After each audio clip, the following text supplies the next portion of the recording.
Good morning, you guys. I am a few minutes late because I had to get dressed this morning, you guys.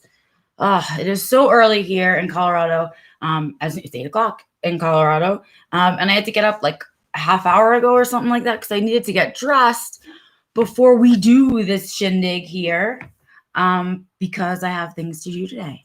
I'm going to tell you about that as we get into growing gratitude. So, first off, sorry that I'm playing with my hair, but yes, I got a haircut yesterday, everybody. I couldn't take it anymore. I was trying to see if I could make it through winter, kind of growing it out kind of thing. Not happening for me. I don't know. It got to a certain length and I really didn't like how I looked.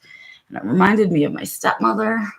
And I don't know. So now it's a dirty mess because, good morning, Nancy, because those of you that color your hair know that when you do put color in, which you can see I moved to blue from green, I need a little switch up, that you really aren't supposed to wash it or wet it or anything for a couple of days. It helps the color stay in better. So me and my messy hair have been together since yesterday and slept on and all kinds of fun stuff. So it looks like crap, but I'm going to leave it because I really want the color to stay. So anyway, what am I dressed for today, you guys? Why? It's Sunday morning.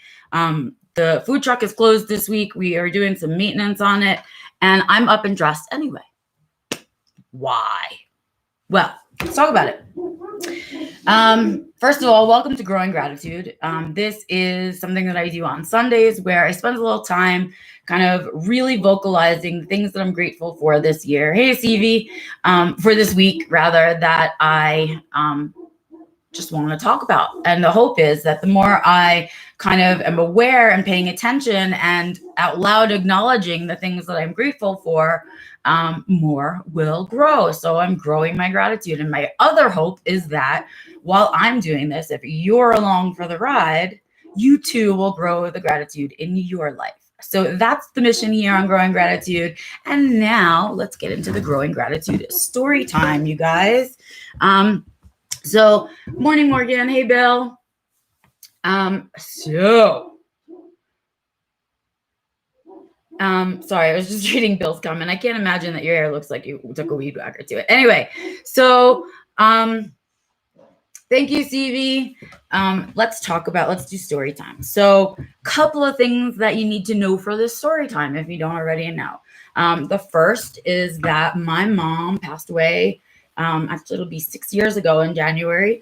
And I am not somebody who necessarily believes in ghosts the way that some of the ghost hunter people believe in ghosts, but I definitely have a spiritual side to me. And I think it helps me keep my sanity to believe that my mom's hanging around, my grandma's hanging around, and that they're not missing out on all the stuff that I'm doing now. So like, I'm a big believer in that, and that they kind of send you signs and signals just like the universe. And it's up to you to be open and paying attention, blah, blah.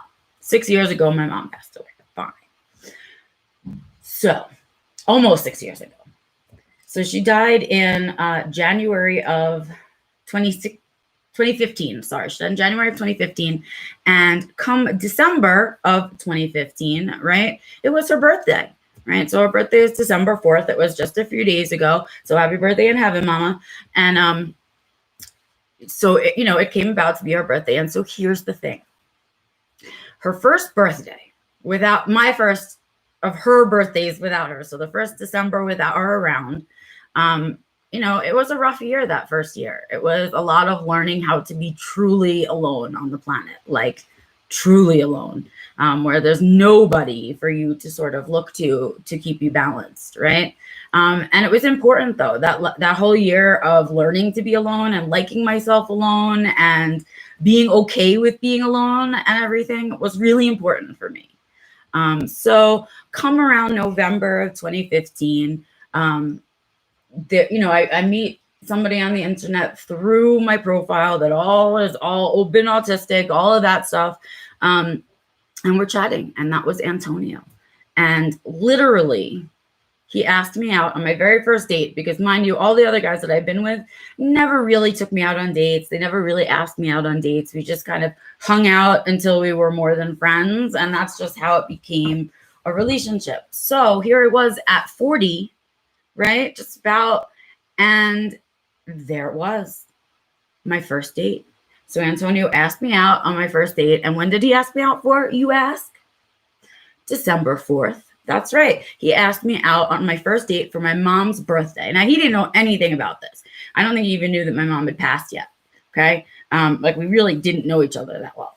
And so he asked me out on my first date, and there was at 40. And I thought, well, it's my mom's birthday. If somebody's asking me out on her birthday exactly, it must be coming from her, right? She must have sent this little present for me to have my first date, because we had talked about how I never really went on any dates or anything like that.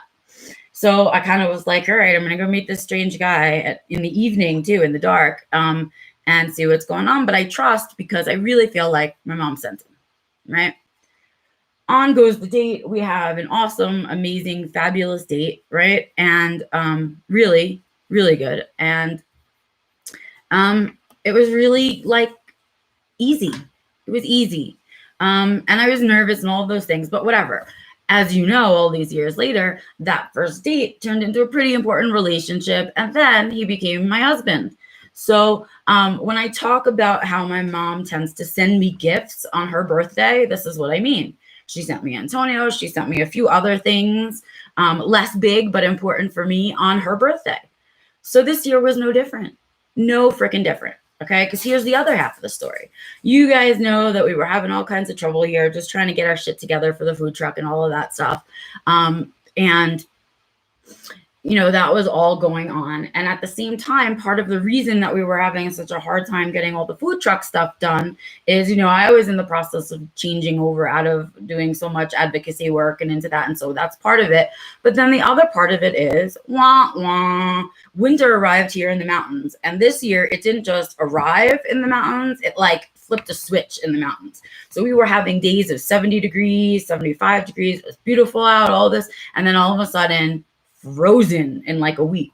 It did go back up after that and all that stuff, but that first freeze was so immediate and so cold that it took out my battery and a few other things in my car, and Antonio's car also went. Well, here we are a few weeks past that, and Antonio's got his car fixed. It turned out not to be a huge, big problem in his car, and he was able to do it himself. Woo woo. My car, that's what I want to say. That's the noise I feel that my car makes all the time. So I've had this truck for a little bit. I bought it sort of in an emergency situation when my mom was still really sick, and we both needed 2 vehicles. And so I got that truck.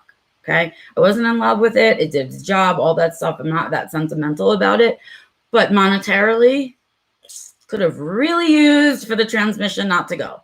So that's what happened. I lost third gear, and it's sort of in a place of either I replaced the whole transmission, which Antonio could do, but he doesn't have the spoons. We know all how that happens. And so it would end up sitting in the driveway, right? Or I could pay somebody to do that, but I can't really afford it. And it's kind of worth more than the truck is itself. So what did we do? Well, I said to him, look, it's not worth it. It's just going to sit here and it's of no use to me. And I can't stand that we can't like be efficient, that we can't run 2 errands at the same time, and that we're relying on one car and all this stuff. So let's just sell it for parts, sell it the way it is. Let's not put any more energy into it. So on my mom's birthday on Friday, Antonio said, I'm just going to put the car up. I said, go take some pictures of it in case, you know, whatever. We cleaned it out. We took some pictures of it, nothing fancy. And he put it up on Craigslist and on the Facebook marketplace. And we're like, let's see what happens, right? Well, when I tell you my mama sent a gift, here she did. Not only did people respond to that ad very quickly, might I add, we got like 5 or 6, 7 emails in like one shot in like 15 minutes from this ad. One of the guys was like, I'm on the road. I'm going to stop and get cash. I'm coming to get it. I want it.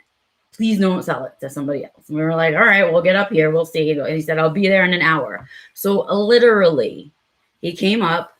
We drove the truck down the driveway because he couldn't make it up the driveway in his car. And then he looked at it and said, all right, we negotiated a little bit. And he took my car. So the same day that we placed it up for an ad, I not only got the price that I asked for it, but he also took it away the very same day. So it's not on my driveway sitting being a problem. Plus, he gave me cash towards a new car. Thank goodness, because I have to go figure out how to get a new car now. So why, Becca? Why are you dressed? Well, right after that, we had sent an email to somebody who had a car that I think looks like a really good car, and it's something I could drive and something Fiona can get into and something Walter can get into as his hips get worse and all that stuff. And I feel really good about this one. It's a Subaru Forester. And so I'm excited to go look at it. That is what I'm dressed for today. Right after this, I'm going to eat some breakfast, and Antonio and I are going to take an hour drive to where the car is and go take a look at it, because I don't ever buy new cars. One time I thought about buying a new car. It is not a scene. So I always buy myself a new used car. So it's a 2004 Subaru, and I'm excited to go look at it, and hopefully, maybe, fingers crossed, Mom, it'll all be taken care of in one weekend, which would be amazing. But that's where my gratitude goes to this week. It goes to my mom and her birthday gifts for me on her birthday. She really just knows, I guess, or maybe the universe knows, I don't know, but just what I need to sort of, just that little thing, right? When we're all feeling defeated and really, really low about just how everything is going, I'm like, we can't crawl ourselves out of the hole. That's been what her gifts have been to me. And so I am endlessly grateful for her sending me extra birthday gifts on her birthday. I definitely think about her, and I think this helps us to connect on that day, because I hate really connecting with her on the day that she died, because that's not what I remember. Like, she wasn't even here on the day that she died. She was already gone, way gone.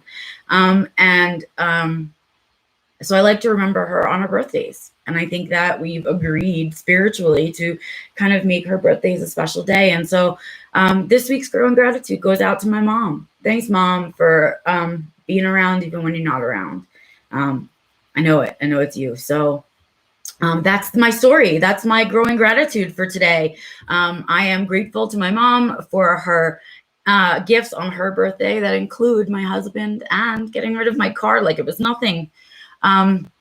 So yeah, I'm grateful for that. I hope you guys have an amazing weekend.